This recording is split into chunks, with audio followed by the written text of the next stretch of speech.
video lies in the idea that celebrity is merely a word, a manifestation of perception.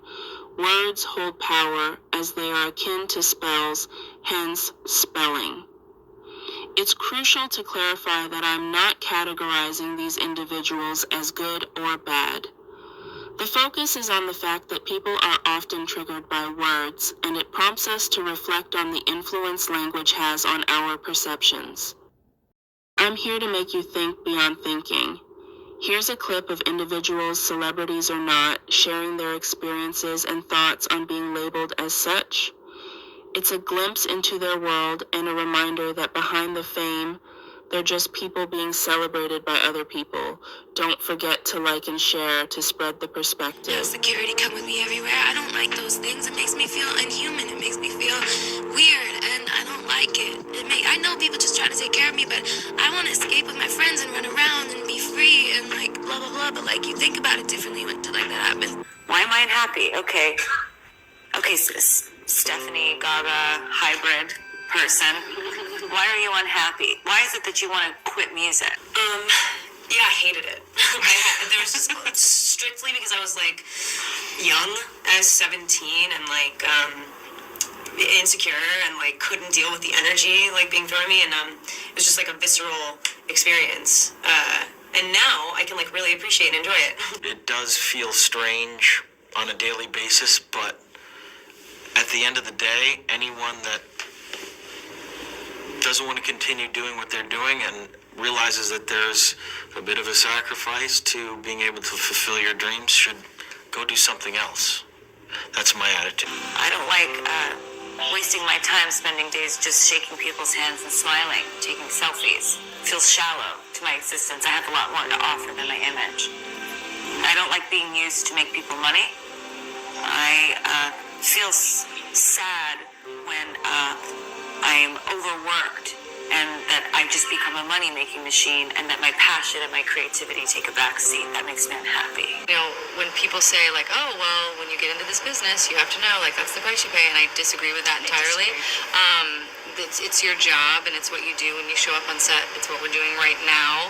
And then after that, I'm not a jerk if I want to, like have dinner with my family and I don't want to, engage. So what did I do? I started to say no. I'm not doing that. I don't want to do that. I'm not taking that picture.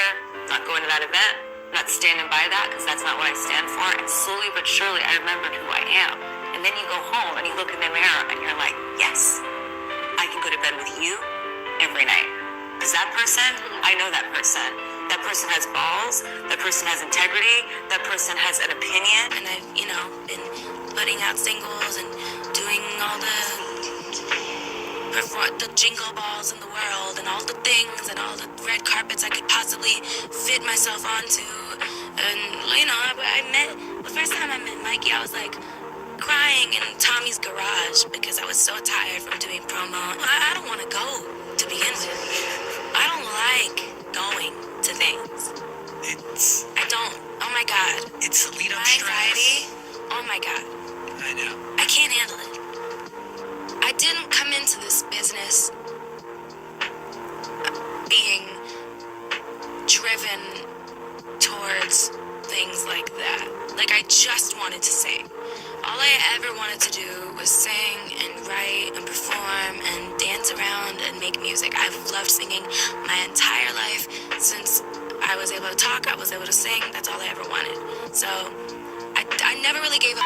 I never wanted to do photo shoots. I never wanted to do red carpets. Hate it, hate it, hate it. Literally, my pants, hate it. Every picture's ugly. Take me home. I can't be here. I just want to sing. I have too much anxiety. It makes me nervous. Anything outside my house or my apartment doesn't ever really feel normal. I try so hard to make it normal. In my apartment, in my house, we can bake, we can make dinner, we can dance, we can do whatever we want. It's just that it's just a fact that when I'm outside the doors of my apartment, people are watching me, and that's the life that I chose. And you're okay with it. I have days where I am, days where I'm not.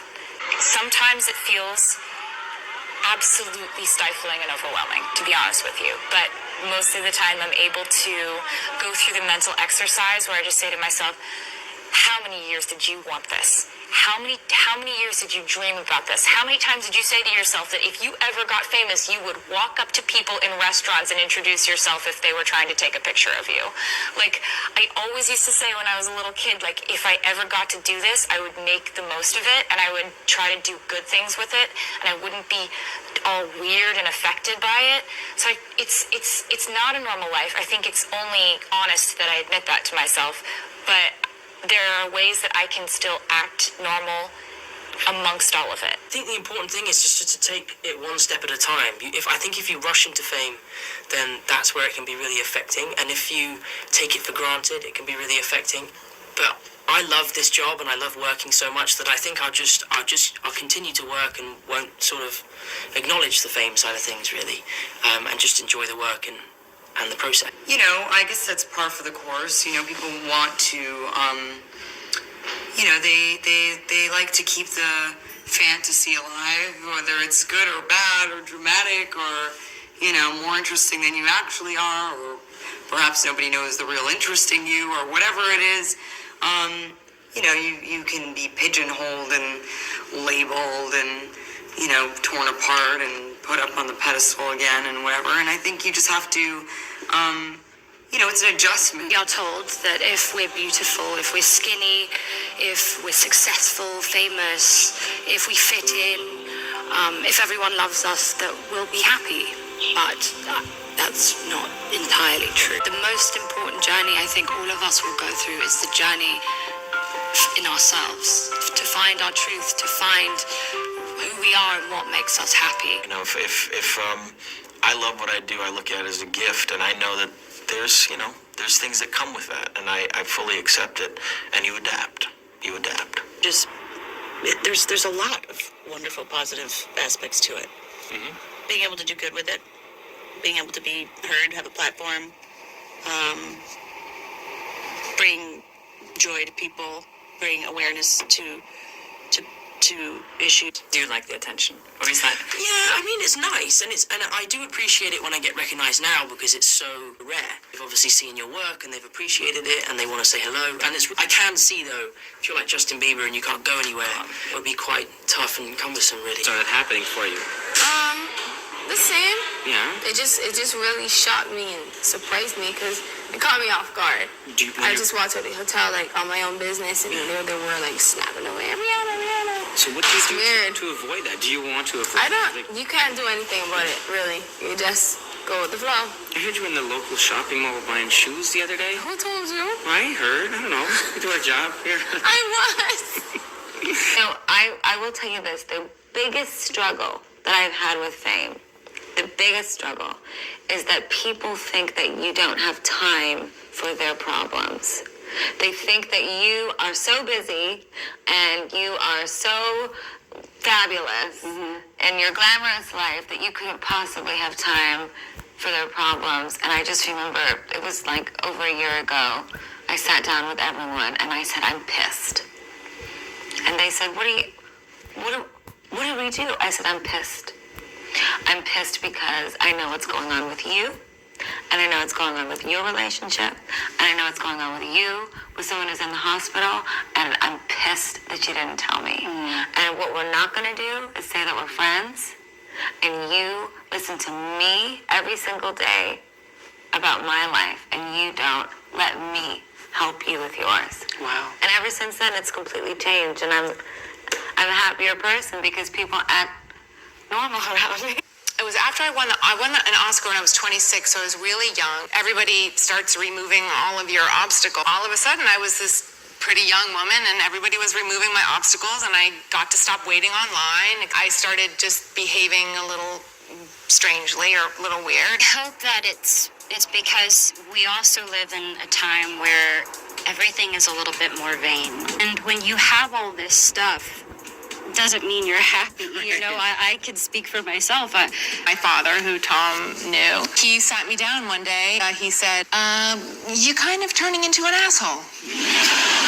He really burst a bubble for me where I could see, oh, this is actually really dangerous that, you know, everybody's wanting to remove obstacles.